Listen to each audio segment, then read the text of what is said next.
Kofi Idi Adams akwawa yeah many amejo do boko de oh nyame di ache finally now the only thing is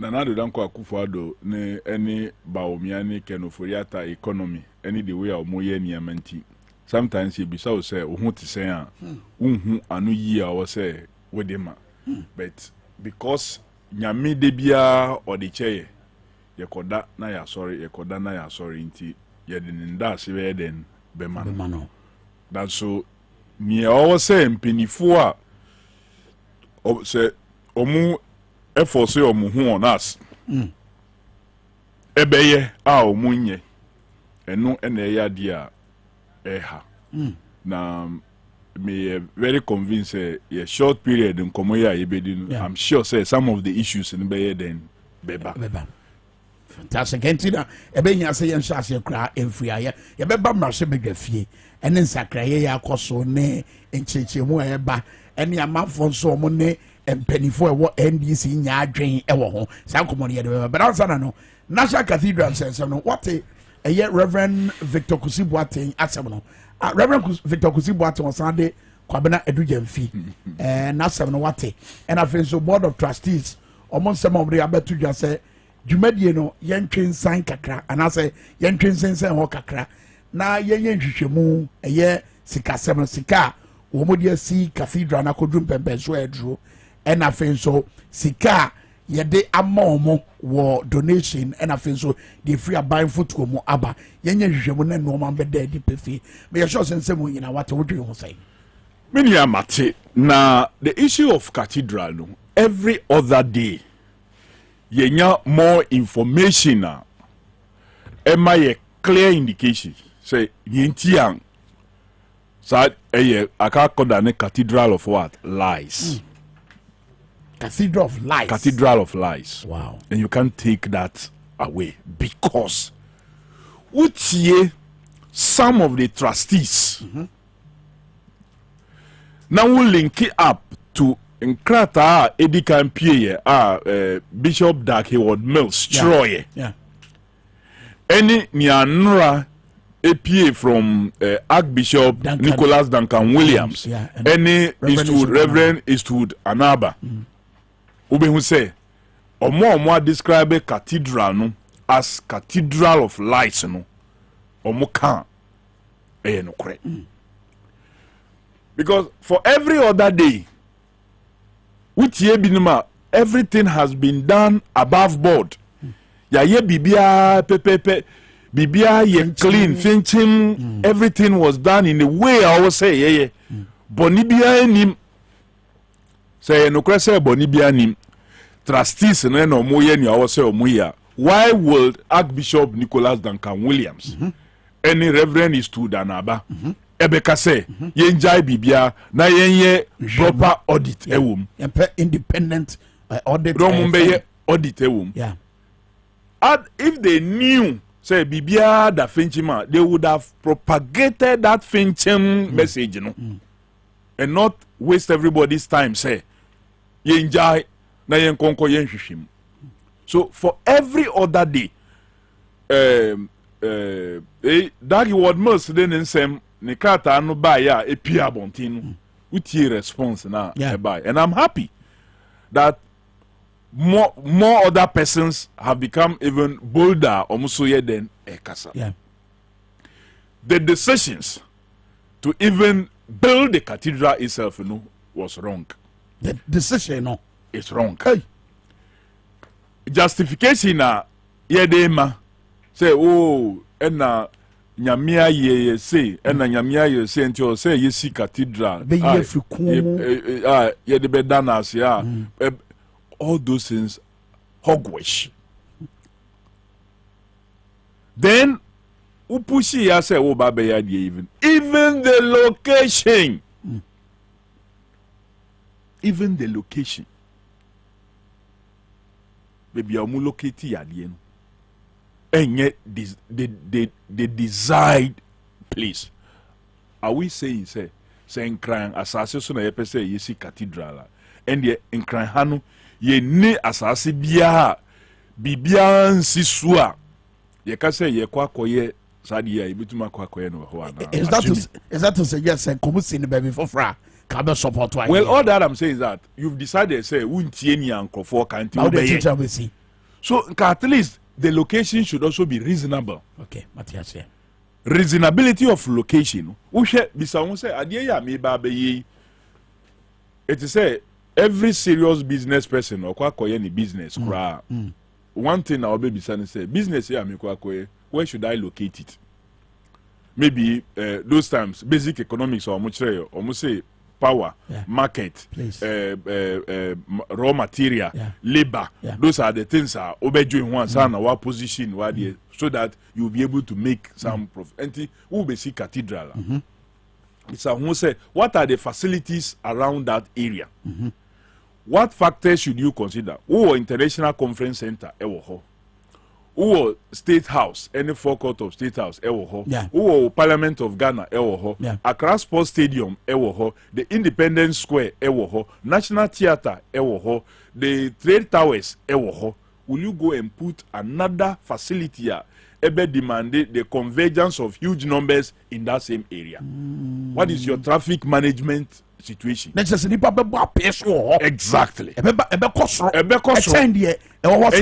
At all times, you know, when you see one facility, I want to mean you see the other one. Some of us had even thought saying international conference center cry because anytime you are using the forecourt of the state house for a program, any parliament were in session, and you are using the international conference center, traffic is serious. Can you imagine say a Sunday and a Saturday kotoko any house also bo match? Ebinumusu yisini maybe National Theatre. Now we say the cathedral ABC na cathedral so awudi ABC ono so say asase no da ho follow. Adan esisi so adan a yesi ye bi okra enya even 2 years. Edregu. Yentumi ntu ahokaw. Enunti nkrofo ayeden afemu akọ court. Ye kasane no there are people in court against the Lands Commission because ya ji omo ajapade free omo nsem. Which God do you serve? Or a God of seizing nkrofo ajapade? God doesn't believe in that. Indeed, God punishes people who take what does not belong to them from others. That's right. And in Crofeya or court is because Omo feel say they have been done in and into no court. Yen sing with blood stain issue. People are crying say ya gio mwadie ya efri omo say. The okay and need the trustee board of trustee for no Reverend Isudanaba and Hafin so Bishop Duncan Williams Assam and in each power say what kind the last paragraph no say that this resolution to defer activities of the National Cathedral in no way impugns the vision or intent of the National Cathedral, but rather ensures that it is advanced and built on the foundation of integrity. What am I saying? On integrity. Exactly. So clearly, in fact, say, Obia ye na dream. Say, adia ye pese ye de nyame cover as a veil. Na ye di boni ewum. We want to profit from using God's name. Now so nyamu kache no say he who wants to profit in God's name must do so in a clean way. That's right. Enunti na Yesu Kristo edum bia o say me papa ni fia omudi di dwano he came ono o kache say if you are slap on one side than a bakono so took a whip ene on person omoye profit out of building a so-called house of God. So it cannot become a cathedral who remwa in Shirabeye then be pie. But trustees they say nienti a ye si cathedral there. Omono omadwe of course adwin ye di kan ye no ye adwin pa. Nanso say kwan a wo fa so no as if say wo adwin say wo be ma wo meduane. Enya adwin pa. Na say wo ye adwin say aduane a wo be ma wo ma no wo kwa ko wia obi ne duane ansa na wo de be ma wo ma na ekwan a wo fa so e de duane ne bre wo ma no e na sesi a abeda ne bone. Okay. So as for the intention say wo be ma wo ma no mu aduane no, it's a good intention. But ekwan a afa de wo fa so no, so they are men of God and they believe or mu faith and they believe in having cathedrals to honor God. That's what they are saying. And I won't take that away from them. Okay. But almost jitu mu say adie ye hu say anamo ye to towards achieving that objective, you know. Foundation nye. And omasanso kasafa yesi kasem ho ensema enya e ma time in ye wrong. Of course, eno na no the last time na ye ka cathedral he wasem. Ye wo oman ye won hihye. The Ministry for Works and Housing edin hihye bi aba. Say ma ye ntia architect bia more than 15%, and the cost now you bet you man should not be more than 15% of the total cost of that project. That is the policy of Mudi Yejuma. Now, so the same government, the same Omaino Yatina ho, a particular architect or Babeye, the architectural designs for the cathedral no yam fa through in shishia ewo ye mra no mukra emfa no ye tua no more than that. Sa sika no so yam fa through the trustees yam fa secretariat no ansa no mutua ye ye tua no direct. Yeah. So how can you say you are doing a clean job? How can you say obi ebinu man sheda say ye pese ye nyam fa so free ade a yes ye e di a hye nyankopon enumnyam enti ye fam penifo bi a very well respected in their various churches and assemble them very well respected. Utie Dr. Eastwood Reverend Eastwood Anaba eni ni awa femu and he still believing and trusting God.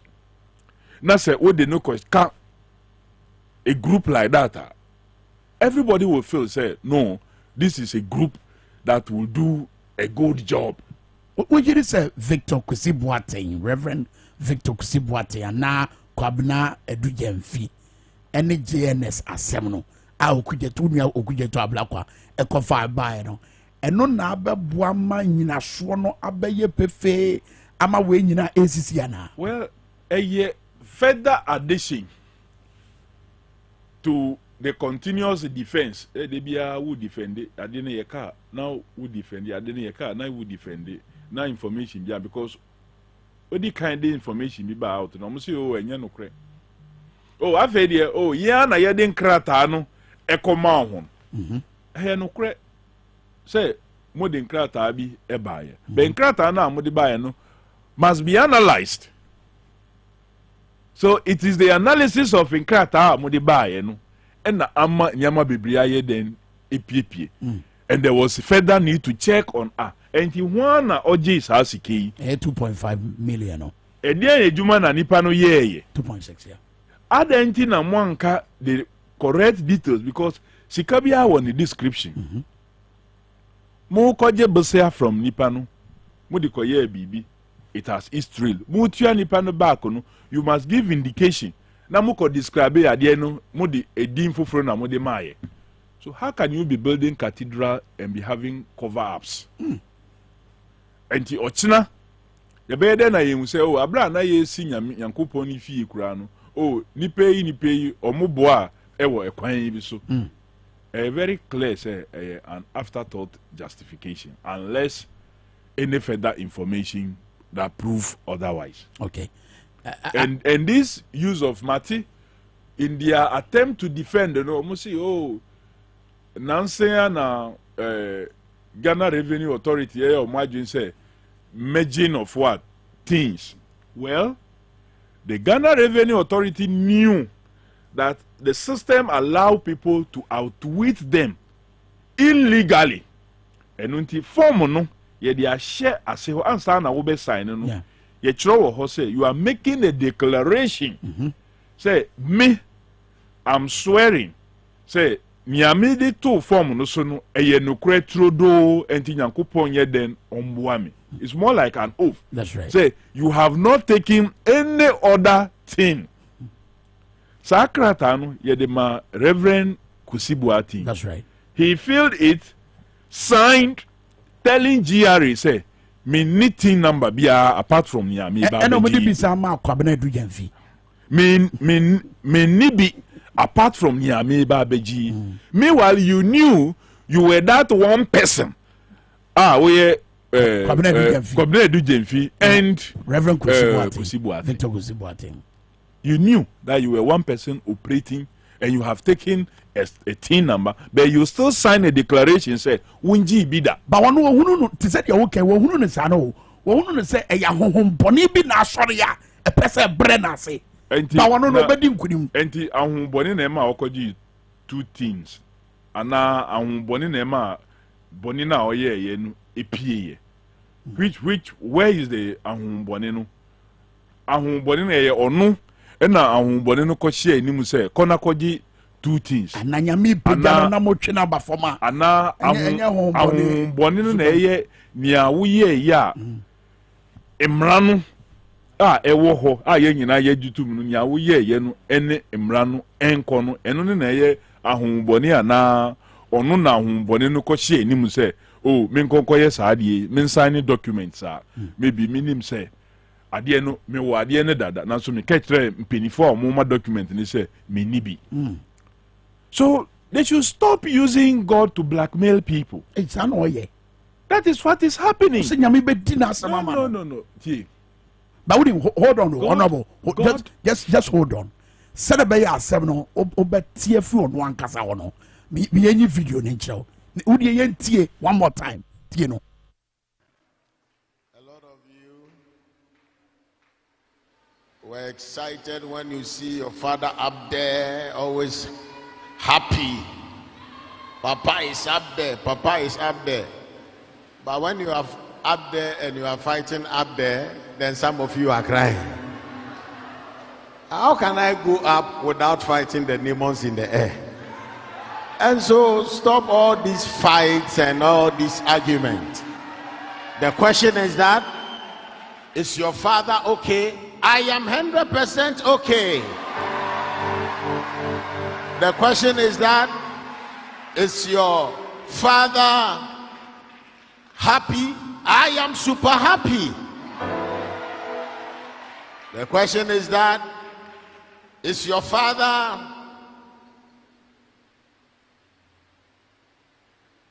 going to go through this?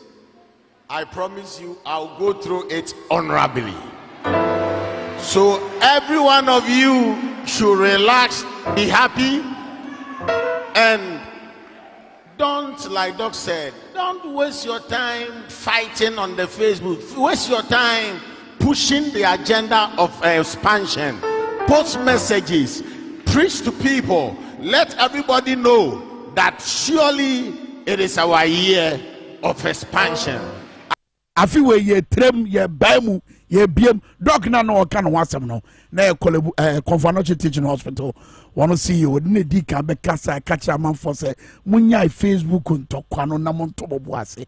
I mean way he's calming people down and watch us on there look hwe ano ono be kwa yi ni ho ano e wo yi slash and ahonbone wo furu kosoro no na ahonbone so twomba fom. Well eno na me nim ye ahonbone say Shrag na ye ahonbone ana ono well I don't understand because edie na akoso ye tua sika bi ama nanse a COVID-19 special audit you kura auditor general akoye ye no JNS ewo mu se omuso ekodi djuma bi ewo ho supplying some say T-rolls ne ekeka ho a ne ho abasem me sure say ye ko a eno so ye bedi hu djuma so eno ne ahunhunbone ana I just don't understand. Enu na make say look people should stop using religion to try to blackmail persons from doing omo duty. Because a juma yan ya yankupon nankasa so baby science. Because ene aban sorry or say oh COVID inti ena yentumi ye ni o say ye COVID inti bibia COVID inti. Say abeda ho say COVID inti yensa kan sika bebre. Sika no so yensa kan ye no yamfa sika na ndi juma pa.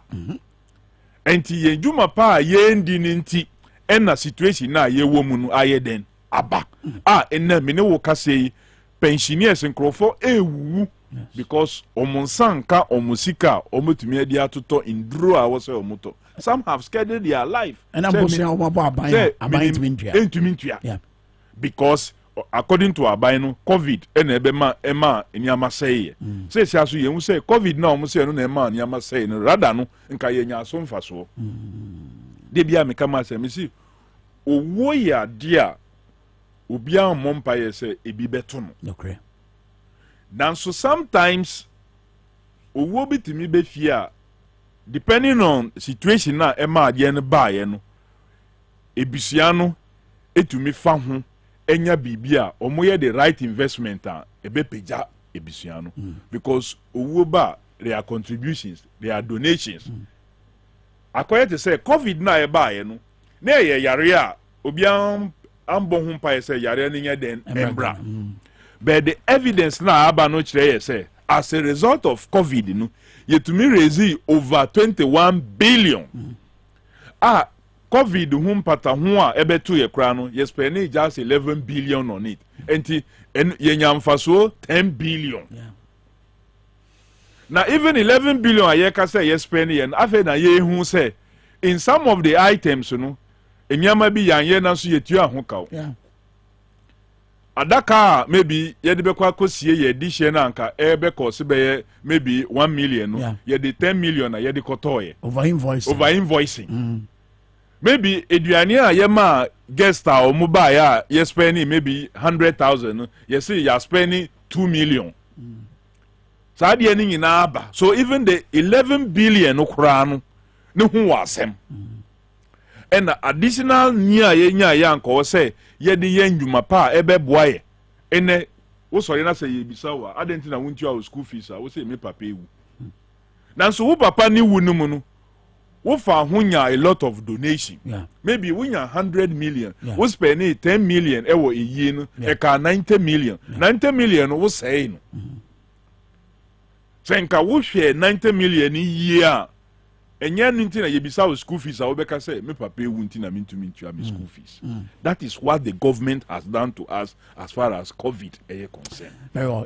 Every same way na yenko another controversial issue because COVID has semi ni sika semi a wabobo boswe eno na Owura Johnson asedu nketia ejina so aka se abehia won pempen so ayedro se nkomo na mukra mu bedi e wo mrase bedwafi honorable e ba beye economy e ba beye infrastructure wansem e ba beye energy wansem e je wan benya se mo be nsakramu e wo mpanifo mu di manim e wo mrase bedwafi ntina enra de myself for listen to so na obi ahwe enra nsakramu no etimi ye de e ba but amanfo sorry 8 year ebi mo sorry 8 year decision no me sure say utie Dr. Richard Amoakoba a ono no feel say as a political party no dey dictate pace no e dia mamo e wo mrase begafie ebi mo feel say consultation and control ebi mo so feel say na fe ne ye ba betete eye konkonti ba amana bedane aponchire ni sabre honorable who to say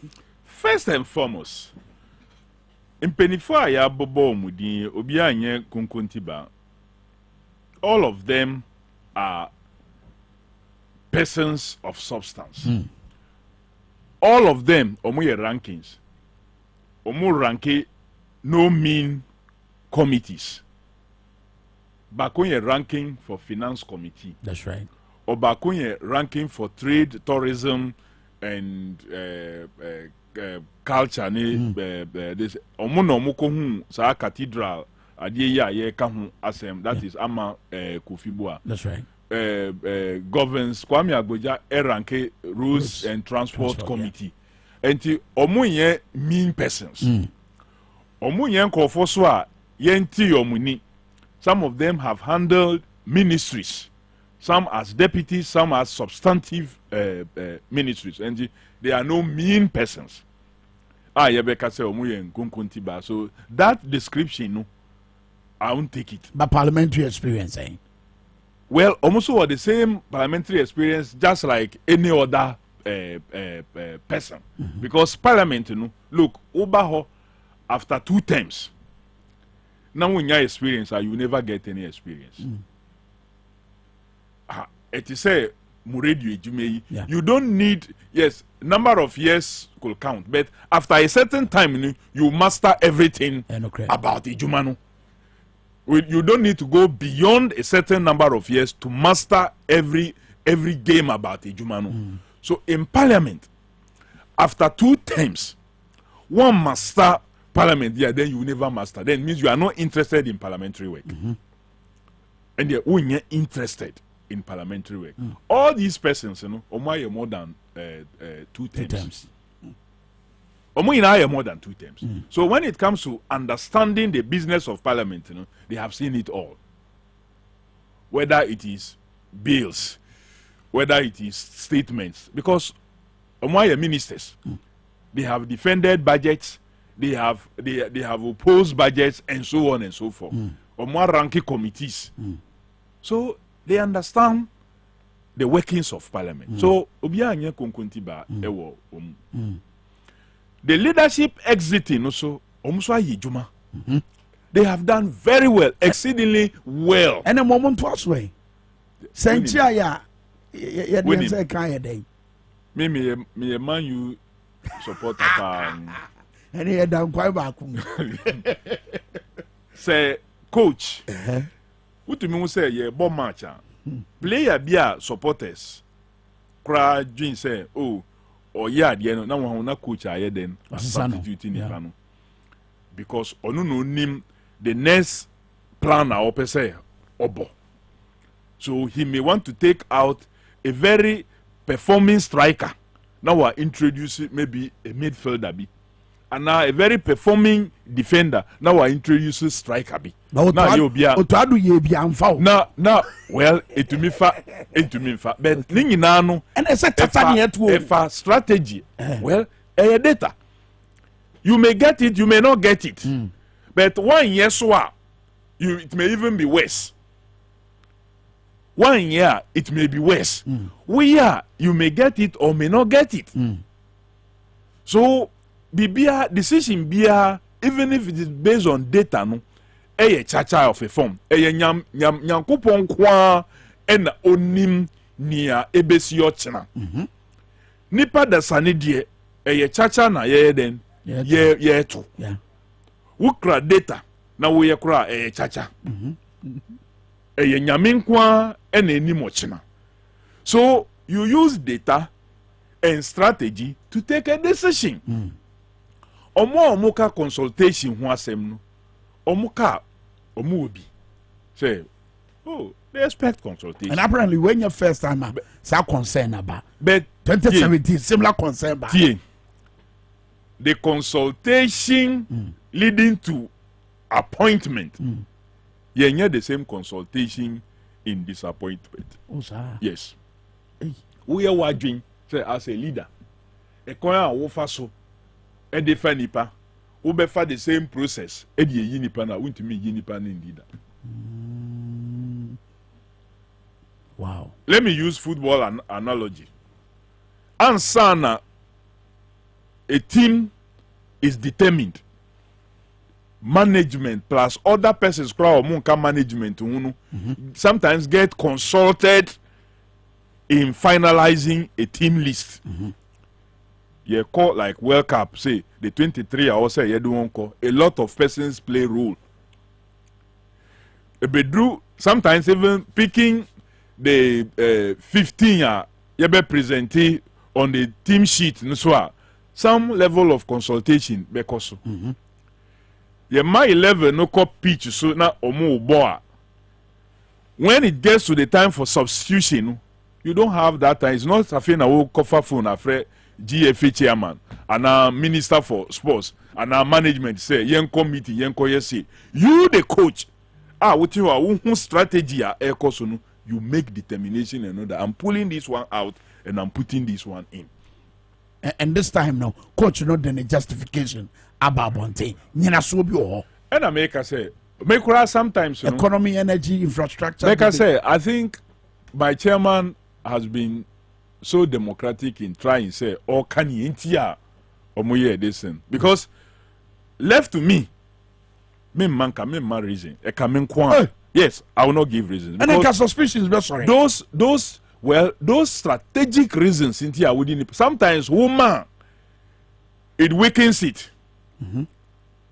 Because I want to say a coach substituting a player, then you come and give reasons. Say, may the player could game so that you are giving away your strategy, your details.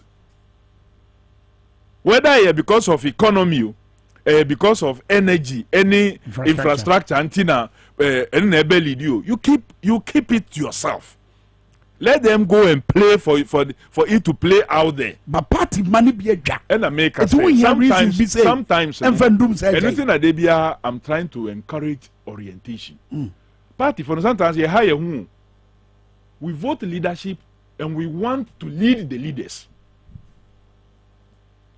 We want to lead the leaders.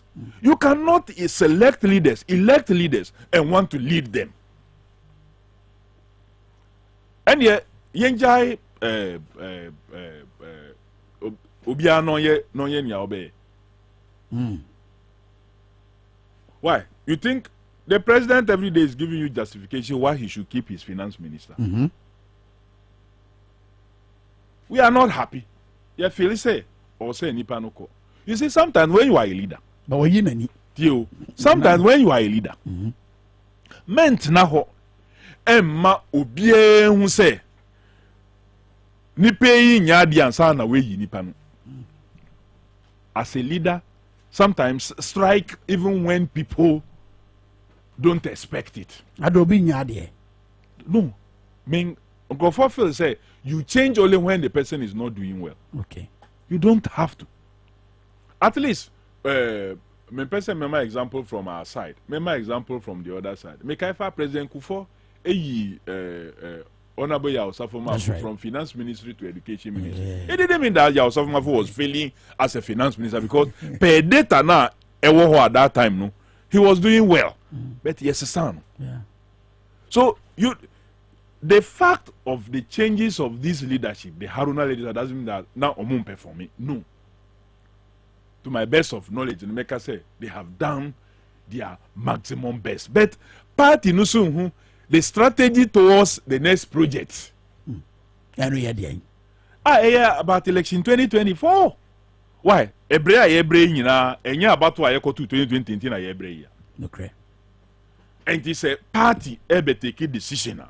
You will have to take decisions that will secure, that will give you an advantage in 2024. Because at this moment, dear, we are a minority in parliament. They say the minority will have their say, majority will have their way. And every strategy should be geared towards Ochina Dieno. Nya wo say ye nenu ya ye. Maybe aye dri die ya to abe yim penifo for the next general elections. Enchebia ye be parliamentary candidates and flag bearer. Now ya appointments to other areas. So we need to be preparing towards the next election. So every strategy, every decision is towards that process. So you need to begin to pick some persons. Now when him say would you be Emma shade? I don't know how they call shade in Twi. What well, Emma apatana bibisa. You know. Na say eduane entra and cover a larger area. What you do, and they say you sometimes prune it. Yeah.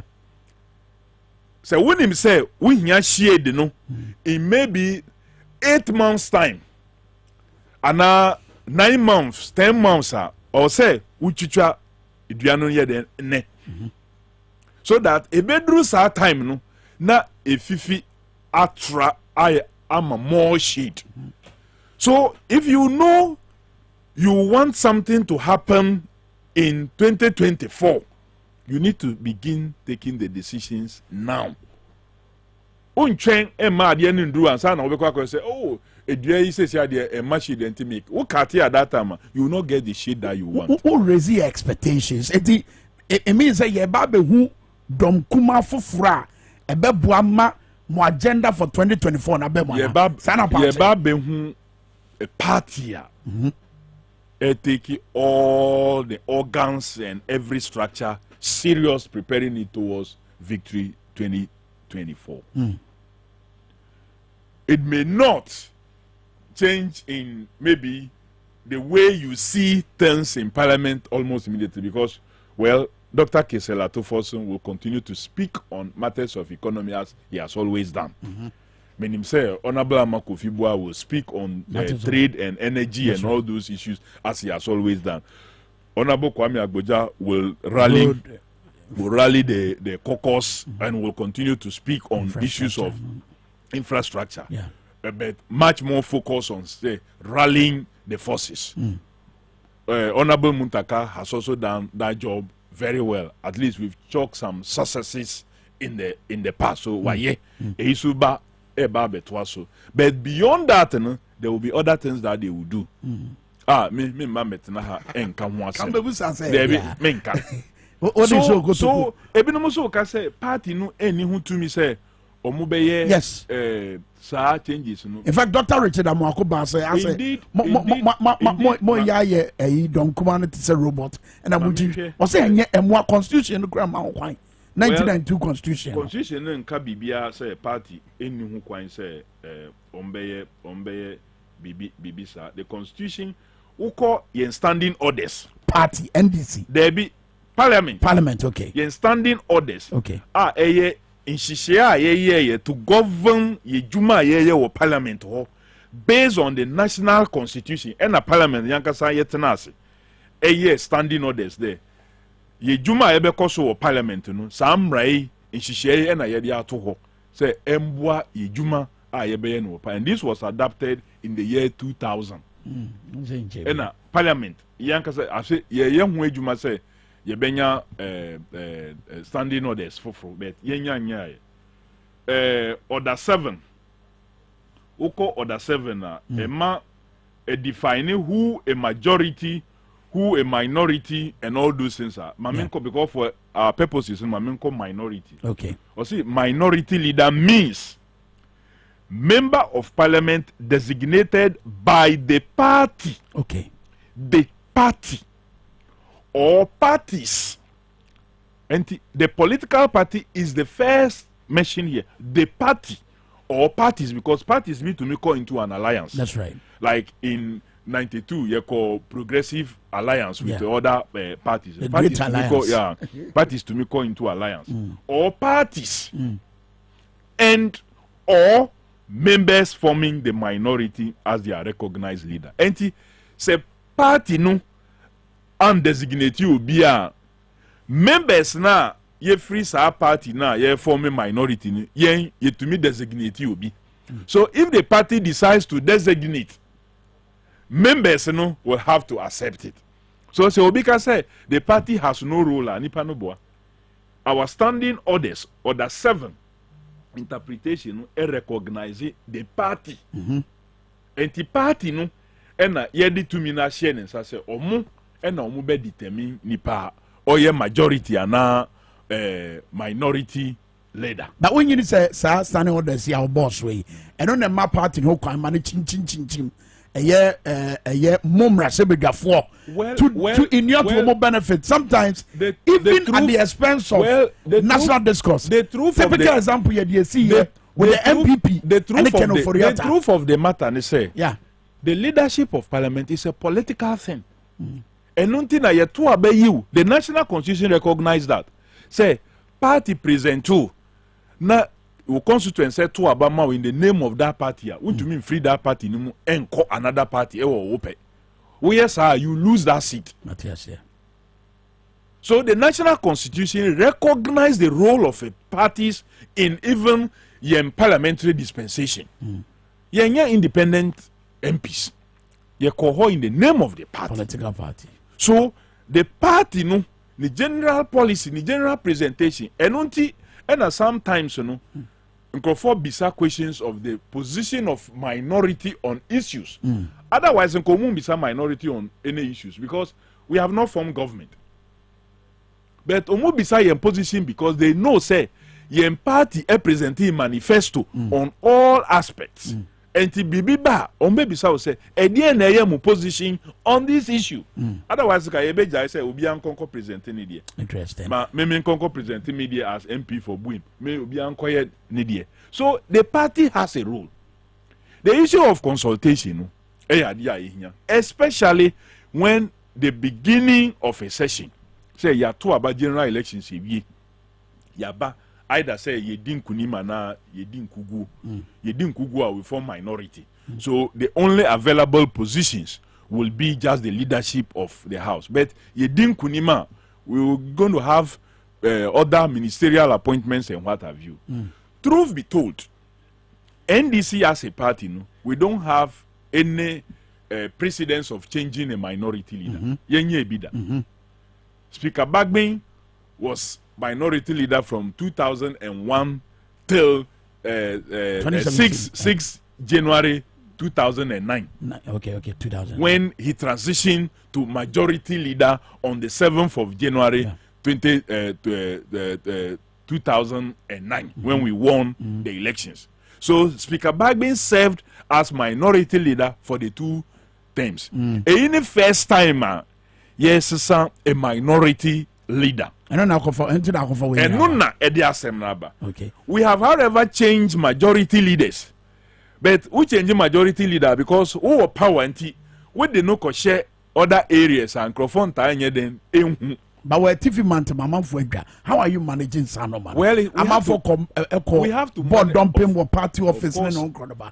When you have controversies, we are this time. We are just appointed by maybe management to come and do this program. Yes.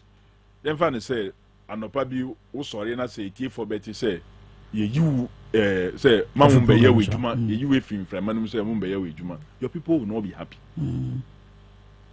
Or more follow with Juma. Maybe or more Uber program is so what our bobo mudin to say me and others. No, we'll be angry. We'll be angry. Say now that dinner you will free her now. Yeah, the Liverpool for banana one or bomb ding.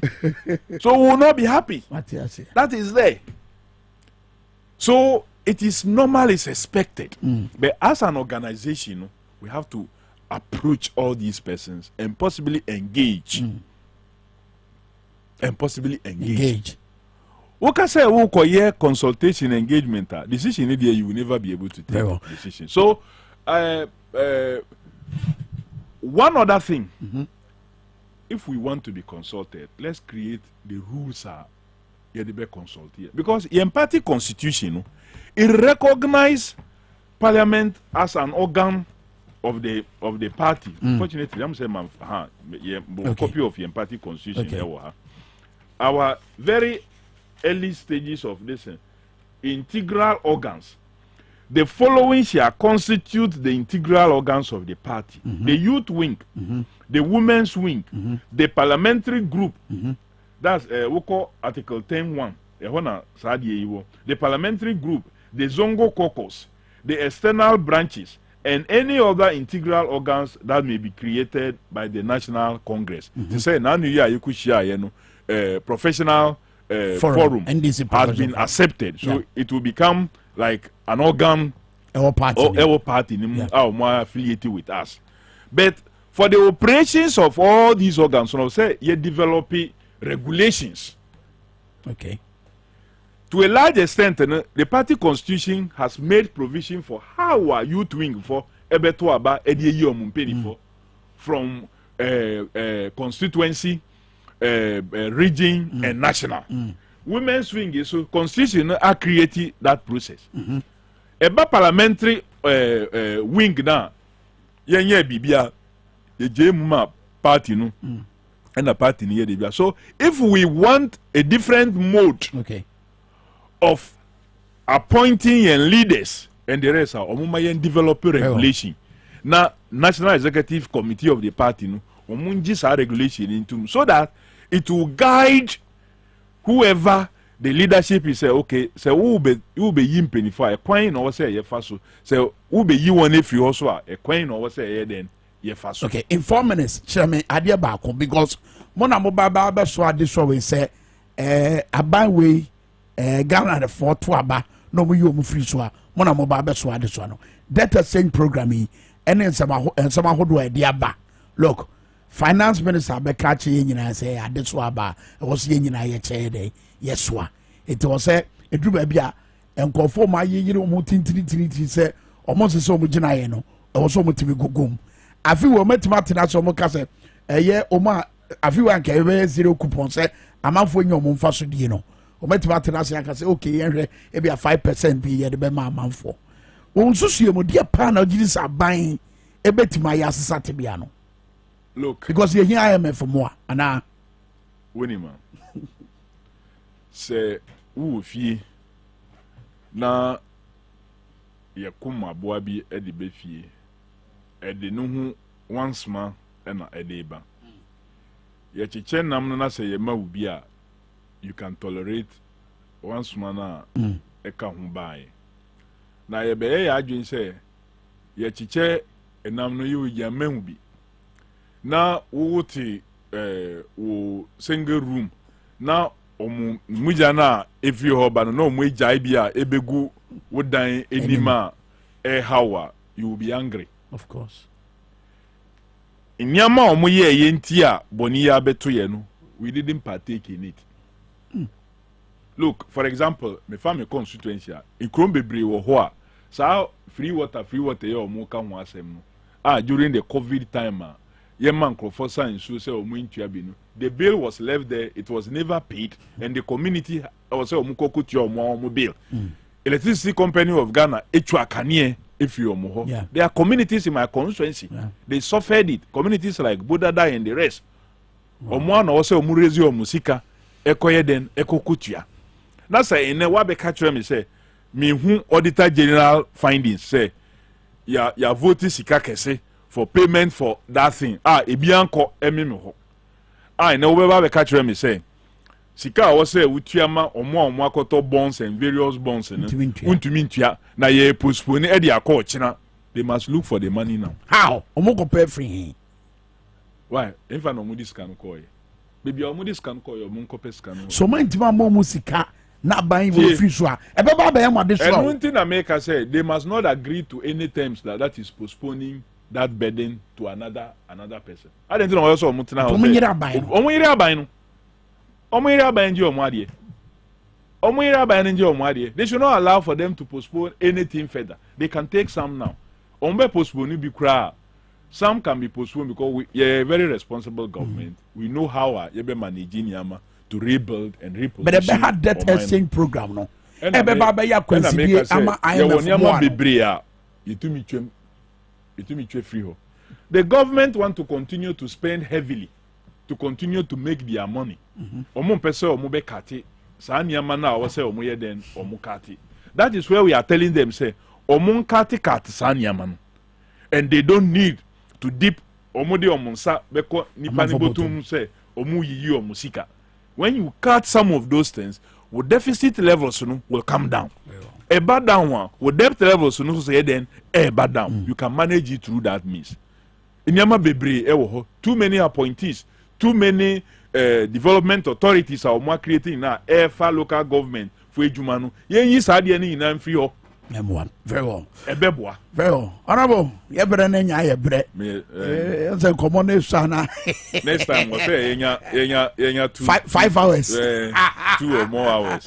Now mamichia me constituents. Say nyame ne pe a omu be hu me enche bia. Matiti say omu tete nsem bi bebre da nkofo bi eni na mara mo bia part of democracy na meba omu be hu Boom this Yeah, year. yeah. Honorable Kofi Adams, I'm telling you, natural mistake in the air. My goodness. Member of Parliament, ma'am, Boom constituency. One on our turning. Can we need the Prince Kwame Minka? Me, Jema, Maminia, Ajimainia, Nadia, source of power near, or the power mid morning, Ebremus here. Ever says, Yachina, come on, I do, you know. What you say, boss will say, Uber Mua, and Nasa Mujina newspaper stand one. Mr. Montuan Commonos, why? Yenina, Yababwa, near Pen Semno, the Puma Sibre, Ganantini Bar, Ebisha.